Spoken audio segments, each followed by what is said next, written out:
CEPE 2021, coup d'envoi des examens officiels.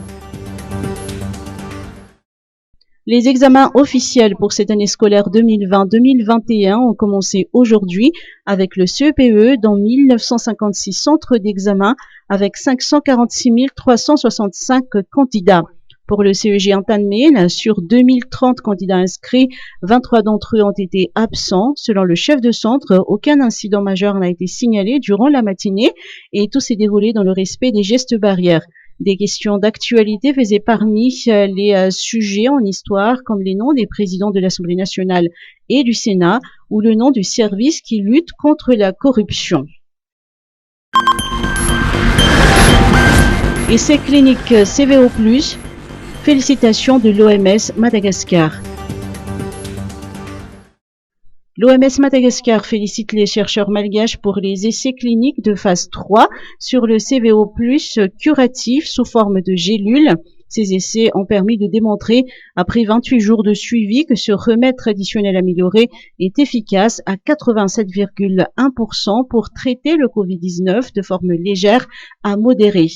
L'OMS Madagascar rappelle toutefois qu'à ce jour, il n'existe pas encore de traitement antiviral spécifique dont l'innocuité et l'efficacité soient prouvées pour le traitement du Covid-19.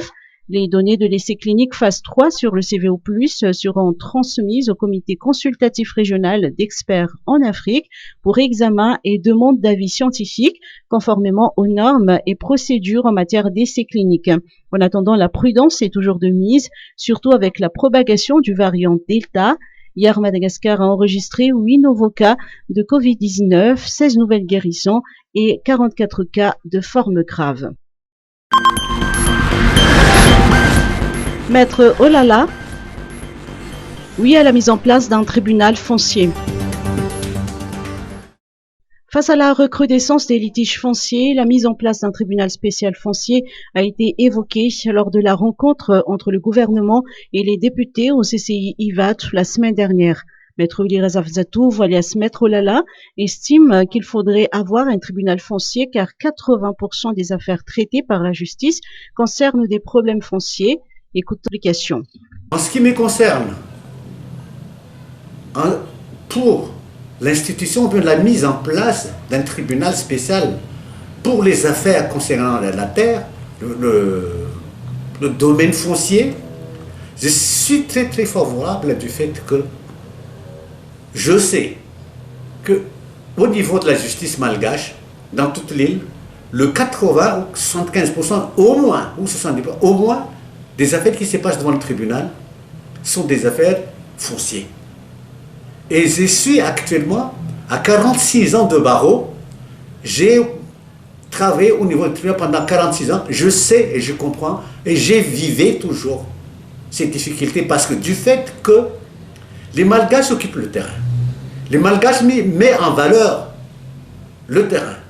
Mais après 2, 3, 4, 5, 7 ans, ou 10 ans, 15 ans, pourquoi pas, vient un particulier, quelqu'un qui a investi de pouvoir, ou quelqu'un qui a plein d'argent, ou une société qui s'est dit copain avec tel quelqu'un qui se trouve au pouvoir, se montre et se met devant ces pauvres paysans, ces pauvres malgaches, avec un titre foncier pour dire comme quoi le terrain nous appartient, voilà le titre. Mais d'où est-ce qu'ils viennent, ces gens-là? Comment ils ont fait pour avoir ce terrain-là? Parce qu'ils sont allés tout simplement demander ça, puis ils ont pu l'avoir.